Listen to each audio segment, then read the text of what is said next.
No hej, witajcie na kanale EV Repair, kanale, na którym chcę Wam pokazać, że samochody elektryczne to nie jest czarna magia. W dzisiejszym odcinku, jak co roku, opowiemy o przygotowaniu samochodu elektrycznego do wiosny, także oglądajcie. Na zewnątrz mamy 17 stopni, pracujemy przy otwartej bramie, także postanowiłem nakręcić dzisiaj dla Was odcinek, jak co roku, na temat przygotowania samochodu elektrycznego do wiosny. Od czego zaczniemy? No zaczniemy oczywiście od tego, co zawsze, czyli od przeglądu samochodu elektrycznego. Warto jest w momencie, kiedy zmieniają się sezony, podjechać do takiego warsztatu jak EV Repair i przynajmniej ten samochód sprawdzić. Jeżeli nie chcecie przyjeżdżać do warsztatu takiego jak EV Repair, chcecie koniecznie zrobić to we własnym zakresie, to oczywiście jest to jak najbardziej wykonalne. Co możecie sprawdzić we własnym zakresie? Możecie we własnym zakresie sprawdzić stan hamulców, stan płynów.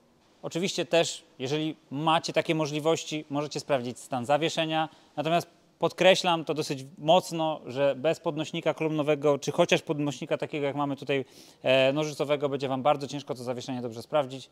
Raczej takim zwykłą żabą, jak tutaj gdzieś tam z tyłu jest za Wiktorią, tego nie zrobicie. A przynajmniej nie zrobicie tego porządnie. Naturalnie będziecie w stanie sprawdzić też stan wycieraczek. Wycieraczki to jest coś, co się pojawiło w naszej ofercie całkiem niedawno. Wycieraczki firmy Wize. Ja teraz na takich wycieraczkach jeżdżę. One są ewidentnie bardziej ekonomiczne niż oryginalne, czyli te, które dostarcza Bosch. Oczywiście wycieraczki Boscha też mamy w ofercie. Natomiast jeżeli ktoś chce rozwiązanie ekonomiczne, to wycieraczki Wize świetnie dają radę i muszę przyznać, że pomimo, że są ekonomiczne, naprawdę jeżdżę już chyba z 2 czy 3 tygodnie, zero problemów. Kolejna rzecz, którą warto sprawdzić w samochodzie elektrycznym, którą możecie sprawdzić w własnym zakresie, to oczywiście są filtry. W Tesla Model Y, czyli takim samochodzie, jak tutaj stoi za mną, macie filtr HEPA, także tym bardziej warto to zweryfikować. Wiktoria da Wam przebitkę tutaj z naszych materiałów, które na ten temat kręciliśmy. Ten zestaw składa się z takiego podwójnej baterii filtrów, o, może dobre słowo. Czyli mamy filtry wstępne, węglowe, o, te dwa, a oprócz tego za nimi znajdują się takie filtry HEPA, które są dodatkowo uszczelnione taką gumową uszczelką.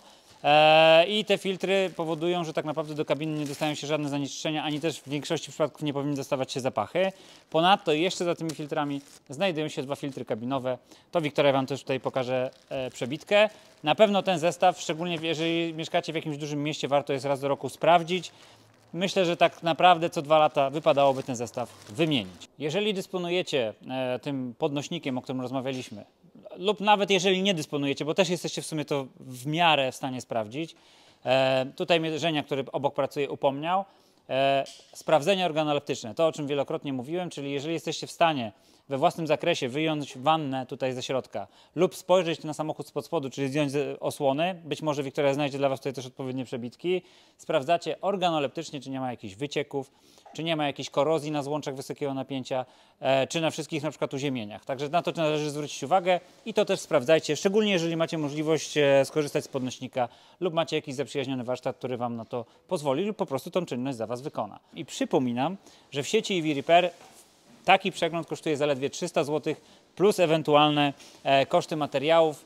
Dodatkowo zaznaczam, że te materiały, które używamy, mamy też w wersjach zamiennikowych, nawet komplet filtrów HEPA, także zdecydowanie Wam to obniży koszty. Wielu z Was, tak jak i ja, będzie też wymieniało ogumienie. Warto to ogumienie zmienić w momencie, kiedy temperatura na trwałe wzrośnie powyżej 10-15 stopni. Ja nie jestem zwolennikiem ogumienia wielosezonowego, aczkolwiek rozmawiałem też z przedstawicielem bodajże firmy Wrightstein, którego przy okazji pozdrawiam, który przekonywał mnie, że w naszym klimacie, który się już zdecydowanie zmienia i chyba ci, którzy mają troszeczkę więcej lat, to zauważyli, opona wielosezonowa, szczególnie do jazdy po mieście, jest dobrym rozwiązaniem.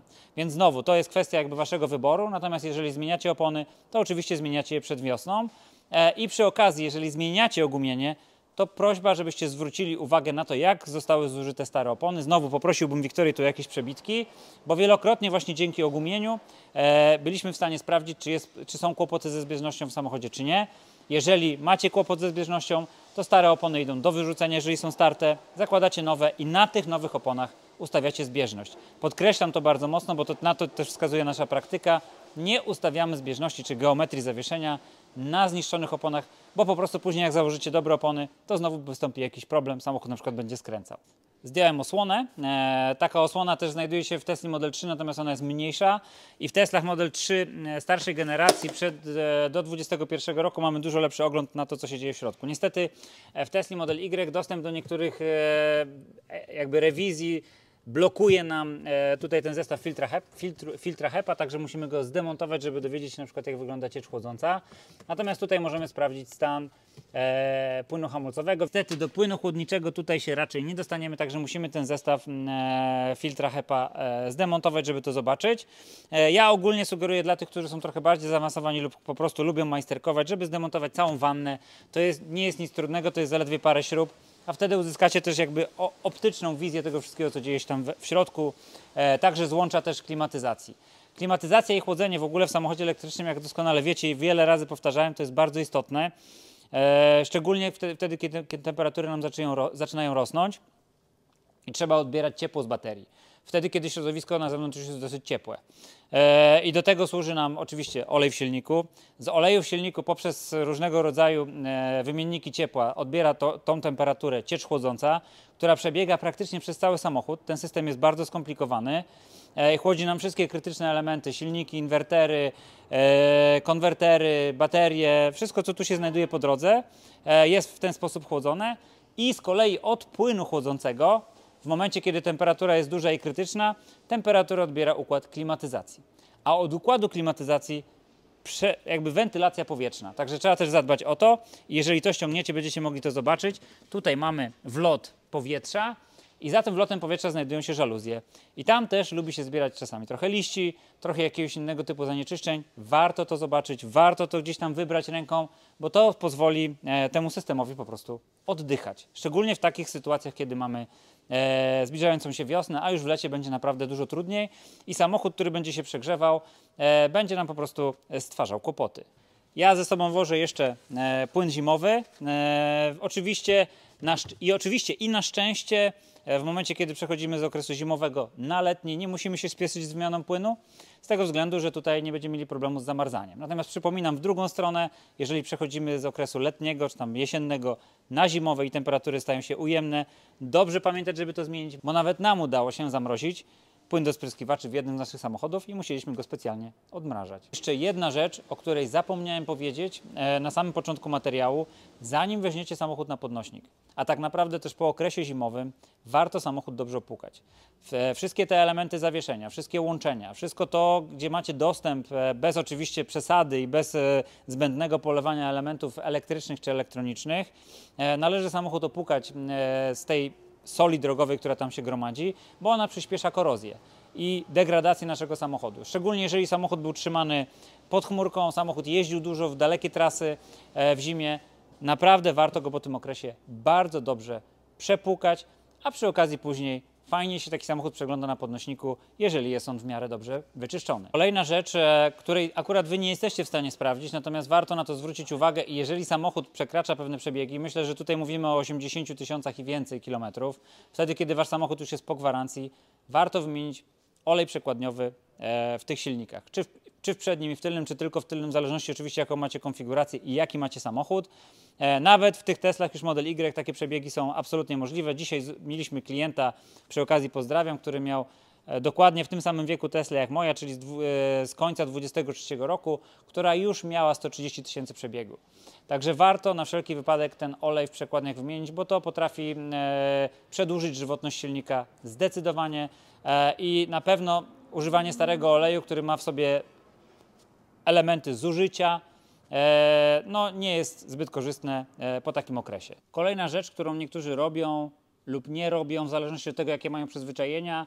Wielu ludzi ma takie przyzwyczajenie, że na okres letnio-wiosenny używa dywaników welurowych, w okresie jesienno-zimowym dywaników gumowych, korytkowych lub takich właśnie jak te Ewa dywaniki. Ja osobiście, żeby nie było wątpliwości, używam całorocznie dywaników Ewa. Abstrahując od walorów optycznych i kto jaki ma gust, jeżeli chodzi o te dywaniki akurat świetnie się sprawdzają. Natomiast oczywiście można też wymieniać dywaniki na okres też wiosenny. Tutaj mamy dywaniki firmy Wize znowu, dedykowane do Y. Ja będę zaraz je montował i sobie zobaczymy przy okazji, jak one pasują. Oczywiście Tesla też taki samochód nowy daje nam z dywanikami welurowymi, więc będziemy w stanie sobie wymienić, jeżeli je gdzieś mamy. Natomiast jeżeli nie mamy, to te dywaniki akurat w Wize będą w naszej ofercie. Kolejna rzecz, którą zawsze robię, przy okazji jak będziemy wymieniać dywaniki, to Wam trochę o tym opowiem. Tutaj mamy stare dywaniki Ewa, które żeśmy ukradli z Tesla Model 3. Na razie idą w odstawkę i wkładamy tutaj dywaniki firmy Wize, zobaczymy jak pasują. Także jak widzicie tutaj z tyłu akurat te dywaniki były trochę naginane z trójki, żeby pasowały do Y. Zobaczymy jak tym dywanikom firmy Wize będzie się pasowało. Tak zupełnie przy okazji tego materiału sprawdziliśmy, czy dywaniki Wize pasują. No i pasują. W międzyczasie, kiedy opowiadałem o dywanikach, wyskoczył Andrzej z biura i upomniał mnie, że Bartek, nie powiedziałeś o ozonowaniu i czyszczeniu klimatyzacji, także przy okazji napominam, że jeżeli będziemy robić przegląd w jakiejkolwiek placówce EV Repair, możecie też zapytać taką usługę i większość naszych warsztatów taką usługę dla Was też wykona.